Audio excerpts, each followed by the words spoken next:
A regular expression can be defined as a sequence of characters that defines a pattern that can be used to match that pattern inside of another string. So to get us started, let's go ahead and create a string for us to try to match against. Here I'm just going to say, is this question mark? So there's our string. Now in JavaScript, we actually have two different ways to create a regular expression. The first one I'll call the constructor method, and that's new regexp for regular expression. Then we just pass in the pattern that we're looking for. Now it's important that we understand this is a pattern, it's not a string. So what we're looking for here is a lowercase I followed by a lowercase s. Now, regular expressions provide us a handful of methods to use to find our pattern, and the first one and the simplest one will be test. So we're going to say regex.test, and we're just going to pass it our string. So we'll save that, and we can see that we do in fact get a true. Test is always going to return a true or false. So if I change our pattern to it, we get a false. Now the second method for creating a regular expression, I'll call the literal regular expression. So regex equals, and to create a regular expression literal, we delimit that with 2 forward slashes, and then we pass in the pattern that we're looking for. So at this point, these two regular expressions are perfectly equivalent. Save that, and we get the exact same result.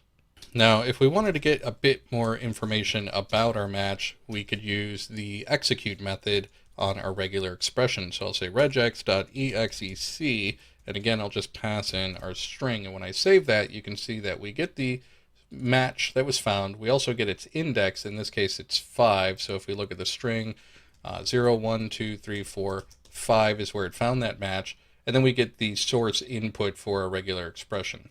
Regular expressions also provide us with a series of flags that we can use to identify additional parameters of our pattern. So one that we can use is the global flag. So to do that in a regular expression literal, we just add on a G at the end.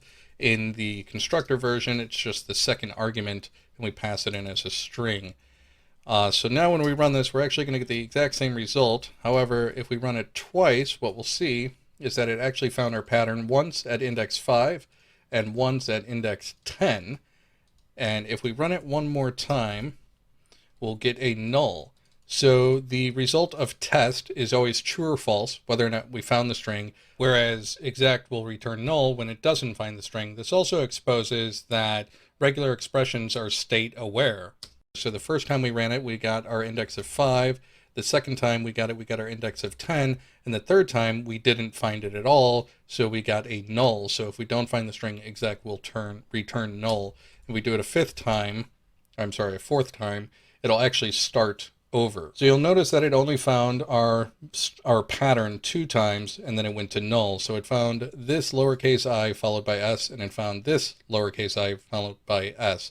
Another flag that we can add onto this is the I flag, which is for ignore case. So if we save that, we can see that it actually found the first is is at index 0, then again at index 5, again at index 10, and then we got our null. So since regular expressions are meant to work with strings, it shouldn't be a surprise that the string prototype works really, really well with regular expressions.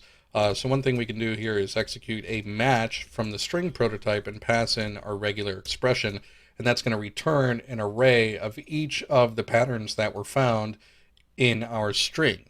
We could also do a replace, so let's log string.replace. We'll pass in our regex, and then we'll create a function here, and we'll just return a double X for each of those. So if we run that, we can see that each pattern that was found was replaced with a double X.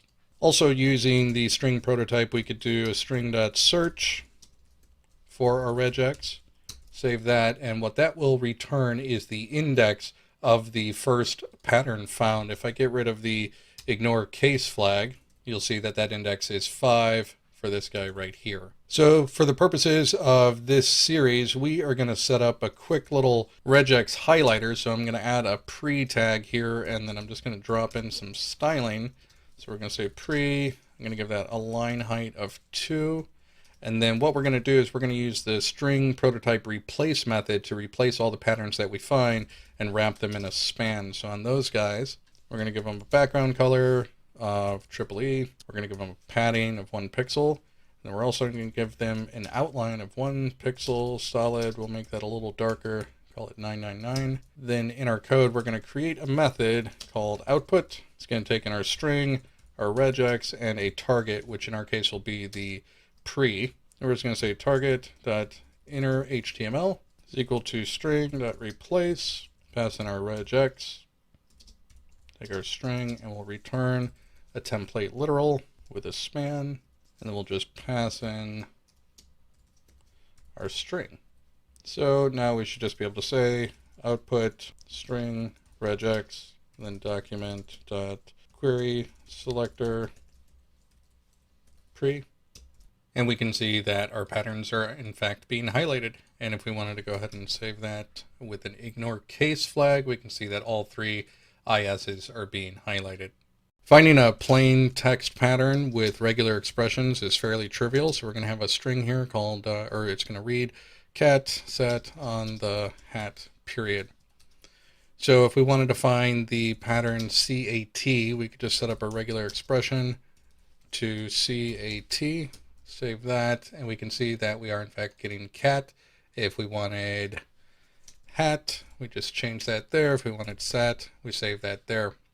Now, if we wanted to find all of the lowercase a's followed by lowercase t, we just use our global flag, and we get the 3 lowercase a's followed by lowercase t's in our string.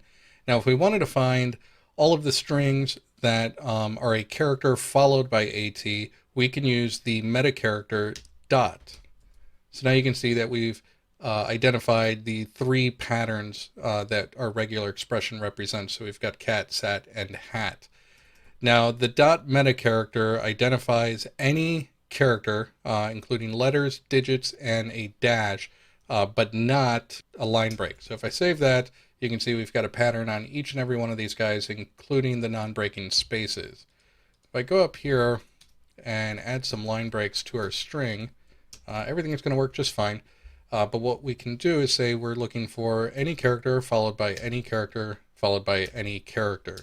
If I save that, we get our cat, we get sat. For the on, we get our non-breaking space and on. The, we get the.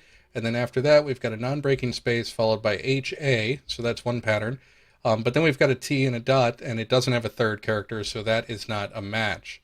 And also, if we add a 4th one here, cat no longer matches because the character after the T is a line break. And then if we go ahead and add a few more of those, you can see that we get down to the last line, which is the only line that's long enough to match our current pattern.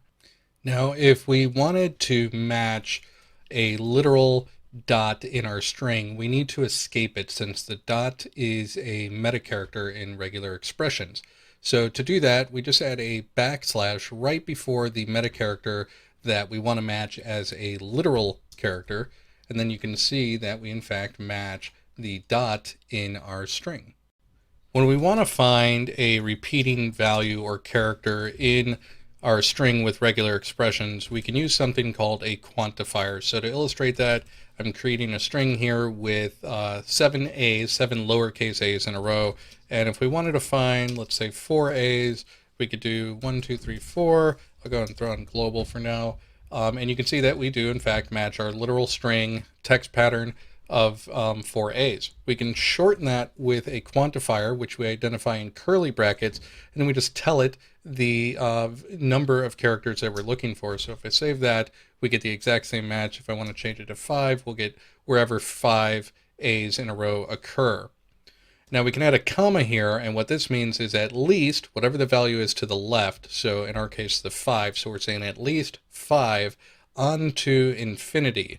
So if I save that, it's going to highlight the entire string, and if I add a max value after that comma, it'll find a pattern where we have at least 5 A's up to 6, so we can see that 6 in a row are in fact highlighted. Now we also get some special patterns here, and the first one we'll take a look at is 0 to infinity. So if I save that, everything's going to work just fine. But what you can also see is that we're actually getting a match on an empty string. So if I change this to a B, which we know doesn't exist, it's matching all of the empty strings. So 0 will actually match an empty string. Now there's a shortcut for this particular pattern, and that's an asterisk. So we'll get the exact same results there and there. Now another pattern is 1 comma, which is going to match at least one instance of our character onto infinity. So we'll save that and we get exactly what we would expect. And there's a shortcut for this pattern as well, which is simply a plus symbol. So that is the equivalent of 1 to infinity. And finally, we'll take one more pattern here, which is 0, comma 1, which means 0 or 1 instance of the character that we're expecting. So we get all of our A's as well as our empty string. And the shortcut for this is a question mark, which really just ends up meaning that it's optional. So let's see if we can use these a bit more practically. I'm going to go ahead and drop in http://egghead.io. On the next line, let's say I'm going to have https here. We'll do a www on that guy. Let's say not a web address here. And on this one, we'll just have the http://. So let's start with matching either the HTTP or the HTTPS. So we can say HTTP RS, and we want to make that optional, so we'll use 0 to 1. So let's try that out really quick. Cool, all those are matching. That's going to be followed by a colon, and then we're going to escape 2 forward slashes. Try that. Cool, we've got all those. Now we want to match any character. Let's start with 0 to infinity, so any number of times. And that works pretty well. However, we are getting this guy. We don't want to match that because it's not a full address. So we're going to make this 1 to infinity. And now we've got our 2 web addresses properly matched. Now we can shorten this guy up to the question mark meta character. And this, the 1 to infinity, is the plus symbol. So we'll save that and everything's working. Now one problem with this type of greedy quantifier in our plus symbol here is that it's going to match 1 to infinity. So here we have a part that's clearly not a part of the web address. It is in fact going to match that. So we'll talk about making that guy lazy as opposed to greedy in future lessons. Character classes in regular expressions allow us to identify specific sets of optional characters that we're willing to accept as part of our matches. So we've got this string here, cat, mat, bat, hat, question mark at, and 0 at. Just to get us started, let's match all the lowercase a's and t's. So that works just fine. We know how to do that. Let's say that we're willing to accept any character before the lowercase a and t. That works just fine. But now let's say that we're only willing to accept, let's say, C and B before the lowercase a and t. We can create a character class. So to do that, we place the optional characters we're willing to accept inside of brackets, square brackets. So I'm going to say C and B for cat and bat. I'm going to save that. You can see it's only matched cat and bat. And one thing to mention here is the order is not important, so I'm switching it around to B and C, and we get the exact same results. We can also negate a character class. So with the caret at the beginning of the optional characters, what we're saying is we're not willing to accept B or C before the lowercase a and t. So you can see it's matched everything except for cat and bat. We can also use character class ranges. So in our case, we're going to do lowercase. So I'm saying I'm willing to accept the character A through the character Z, followed by the lowercase a and t. And you can see that we've matched cat, bat, and mat, but not the uppercase hat or any of the other patterns. So if we wanted to bring in the uppercase letters along with the lowercase letters, we can union these ranges. We don't need any special syntax here. We just add it right after it. So capital A to capital Z, save that, and everything's working just fine there. These ranges don't have to be the full alphabet in this case. So if I didn't want to get mat, I could say lowercase a to D, and that's going to work just fine. We can also negate these. So if I wanted to say I don't want to include any of the characters in these ranges, I can just add that caret right at the beginning of the character ranges. And now we've only got those last 2 there. If we want to only include digits, we can do 0 to 9, or not only include, but if we want to also include digits, we could do 0 to 9. And now we've got everything except for the one with the question mark at the beginning. And if we want to include that, all we need to do is union that character right into our character class. I will note that even though the question mark is a meta character in regular expressions, we don't need to escape it here. So I'll just save that. And now we're also matching the question mark followed by the lowercase a and t. If we wanted to match all alphanumeric characters, we can use this character class of all lowercase letters, all uppercase letters, and all digits from 0 to 9. Save that and we can see that we are in fact matching all of those characters. However, there's a shorthand for this, and in this case it is backslash lowercase w, which is going to give us the exact same results matching all of those characters, but not spaces and not symbols or Unicode characters. Now if we only want digits, we can do backslash lowercase d, and now we're matching only the digits. And if we only want to match white space, we can do backslash lowercase s, and now we're only matching the white space. Now, since these are character classes, they can be negated, so I'm creating a new character class. I'm starting it off with the caret symbol, which is going to negate whatever follows it, and I can just drop my character class of alphanumeric right here after that. So now we are matching only white space and symbols. We're not matching any letters or numbers. We can do the same thing with digits. So now we're matching everything that's not a digit. We can do the same thing with white space, and we're matching everything that's not white space. Now there's actually shorthands for the negated versions of each of these shorthands, and the first one would be backslash capital W. So that's going to negate the alphanumeric matching. So now we're matching white space and symbols. If we want to negate matching digits, we can do backslash uppercase D, and now we're matching everything except for digits.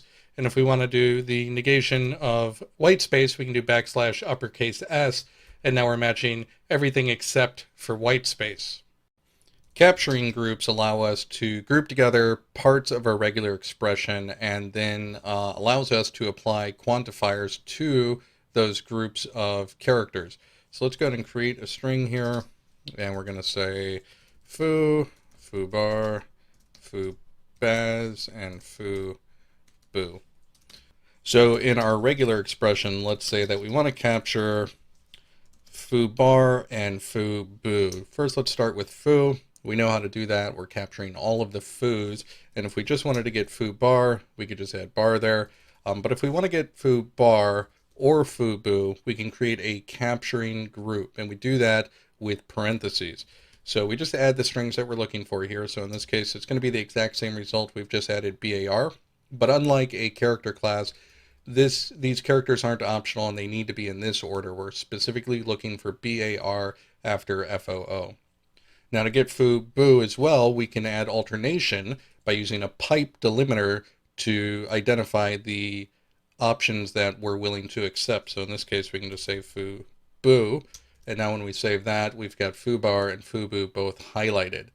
We can also apply quantifiers to our capturing group. So if I wanted to say find foo followed by 0 or more instances of bar or boo, you can see that we're getting foo followed by 0 instances, followed by 1 instance, followed by 0 instances, followed by 1 instance of BOO.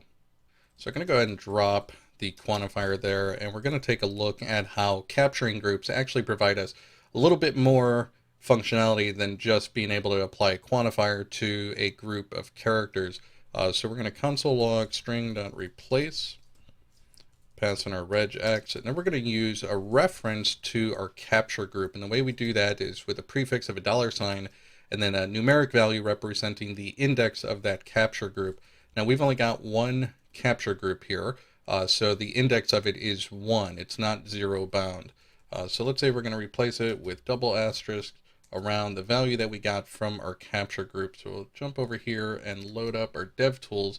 And we can see that on the first line, we just have our foo, nothing was replaced, but on foo bar, we replaced that with the double asterisks around bar. And on the fourth line, we replaced that with the double asterisks around boo. So let's look at a way that we could use this more practically. So let's say we're going to try to find area codes in phone numbers. We're going to have that in a capture group of 1. So here is a list of phone numbers. This certainly isn't going to be the most robust list. There's obviously international numbers and a number of different ways that people could enter a phone number, but just using these as our basic data set, we're going to try to identify the area code. So let's start off pretty simple. We know that we're going to have 3 digits, followed by 3 digits, followed by 4 digits. And in between each of these, we're going to have a character class for a possible non-breaking space or a dash. And we'll make that whole character class optional. So we'll drop that in between each of these guys. Now these first 3 digits are the ones that we want to capture. So let's put that into a capturing group. And before that, we may or may not have an opening parentheses. So that'll be escape the opening parentheses and make it optional. And then after that, we may or may not have a closing parentheses. So I think we're looking pretty good. Let's save that and see where we're at. So cool. We've been able to identify the area code on each of those lines referenced inside of this capture group. So one last thing to mention is you may want to opt out of the actual storing of a reference, creating memory for that reference of your capture group. You may just want to use it for the alternation feature. So if you want to opt out of the actual capturing and storing that reference, you can do question mark, colon, right inside the capture group. And if we save that, we can see over here that we're no longer getting a reference to our capture group. We're actually just getting the string $1. So that's an optimization you can make depending on your usage.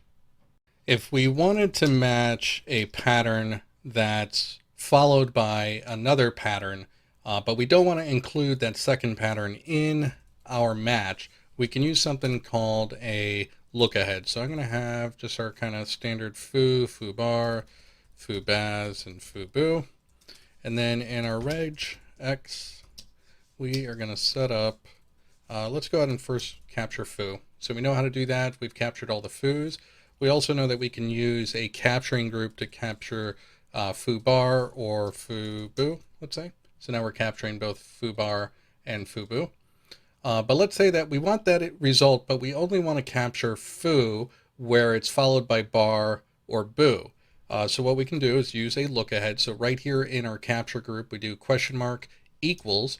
Save that. You can see that we've actually captured foo where it was followed by bar, and we've captured foo where it was followed by boo. We can also do a negative look ahead. So where this is a positive look ahead, meaning we are expecting it to follow the preceding pattern, we can do a negative look ahead with a question mark and an exclamation point, which means we want to capture foo where it's not followed by bar or boo. So we'll save that, and we can see we've captured foo here where it's not followed by bar or boo, and foo here where it's followed by baz, which clearly is not bar or boo. When we want to capture a whole word in a string, there's a number of different ways to do it, but a very handy method is called a word boundary. So we are going to create a string that says this island is his, it is.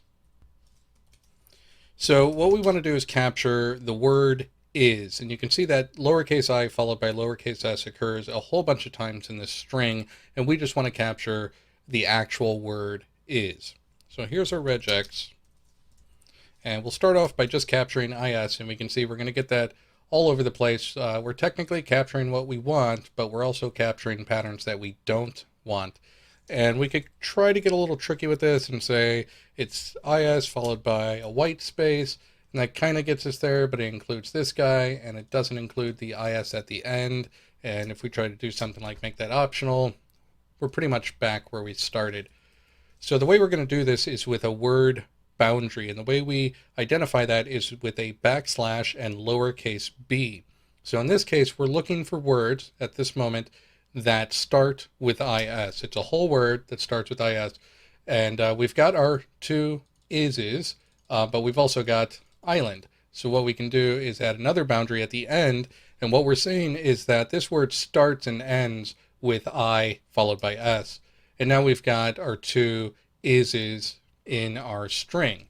We can also negate a word boundary by using backslash and uppercase b. So now what we're saying is we're looking for a word that contains lowercase I followed by lowercase s, but lowercase I followed by lowercase s is not the beginning of the word. So we get this and his, and we could flip that around and do it at the end.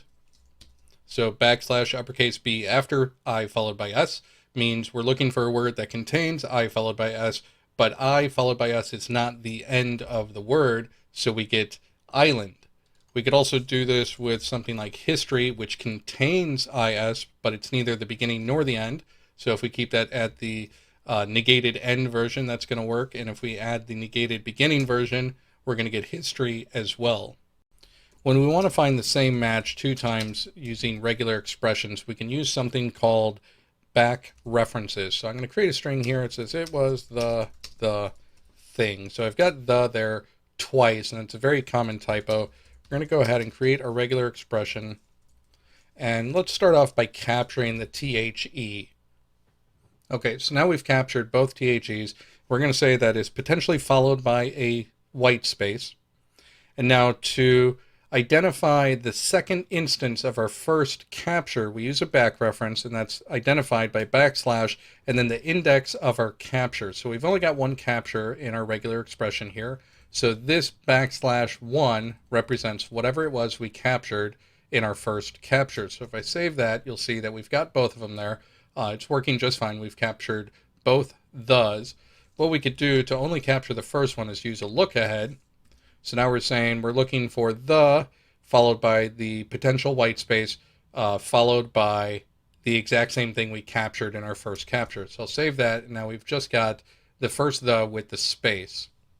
And we could use that to clean this string up. So let's say string.replace, we'll say regex, and then we'll replace our match with an empty string. And if we load that up in the DevTools, we can see that we've replaced the duplicated content. So let's say that we've got a second thing here.